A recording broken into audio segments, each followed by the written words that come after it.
शहर की मसरूफ सड़कें आहिस्ता आहिस्ता सुनसान हो रही थी। एक पुरानी गली के कोने पे राय हुआ घड़ी सास की दुकान में सिर्फ एक बल्ब जल रहा था। दुकान के अंदर अहमद खामोशी से रेत बुरानी योती हुई कड़ी कोटे धरा था। वो घड़ी कई सालों से बंद थी मगर अहमद ने इसे कभी फीका नहीं था। क्यों का इसके साथ एक ऐसी याद जड़ी थे जिसे वक्त भी मिटा न सका।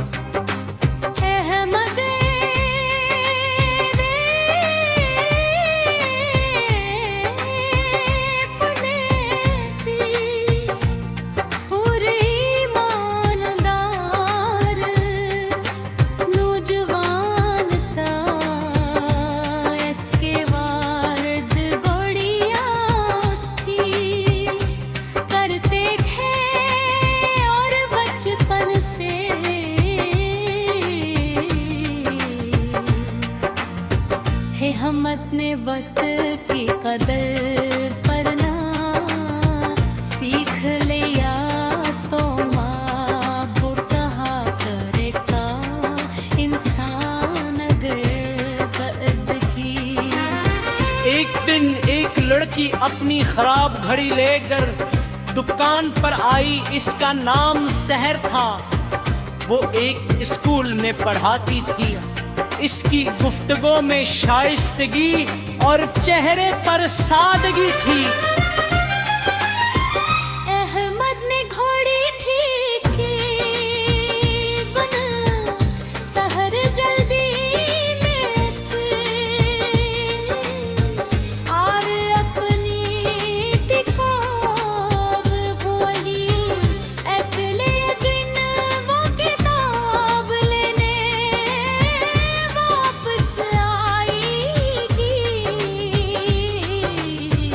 इसी बहाने गुफ्तगू शुरू फिर कभी किताबों पर बात होती कभी बच्चों की तालीम पर कभी जिंदगी के ख्वाबों पर। रफ्ता रफ्ता दोनों एक दूसरे के करीब हो गए। अहमद ने एक दिन कहा मैं चाहता हूँ कि जब मैं तुम्हारे घर आऊं तो मेरे पास सिर्फ मोहब्बत नहीं बल्कि एक बाइज़्ज़त जिंदगी भी हो। सहर ने अहमद के लिए दिए आखिरी तब वो भीगा जब हरद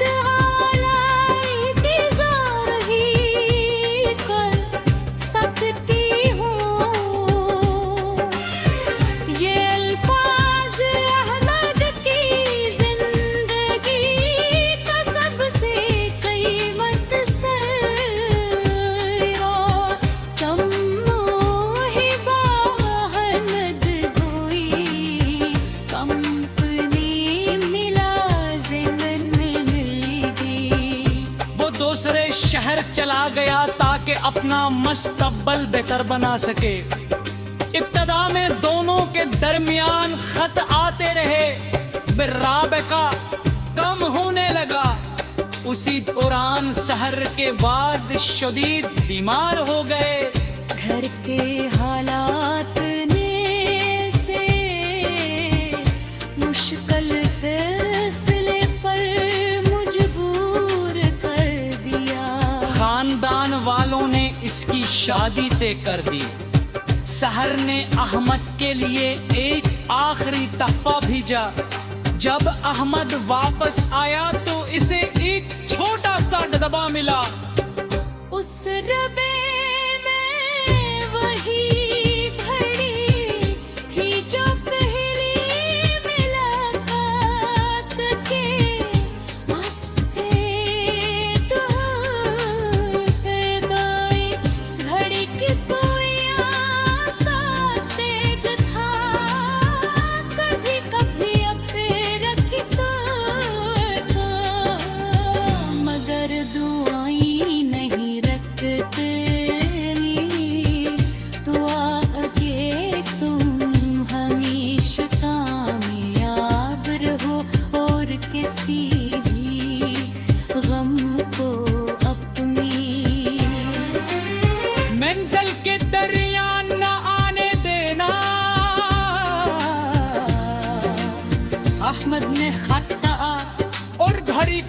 अपने सीने से लगा लिया।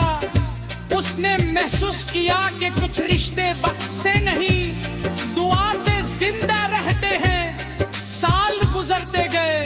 अहमद ने अपनी मेहनत जारी रखी, एक कामयाब जीत इसके अपने राज के नाम से एक फन के भी मुर्कज़ कायम किया,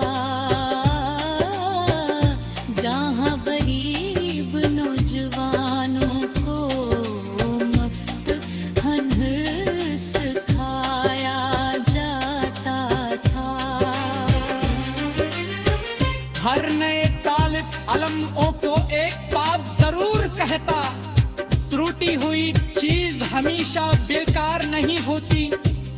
बाज औकात वो हमें जिंदगी का सबसे कीमती सबक सिखा देती है।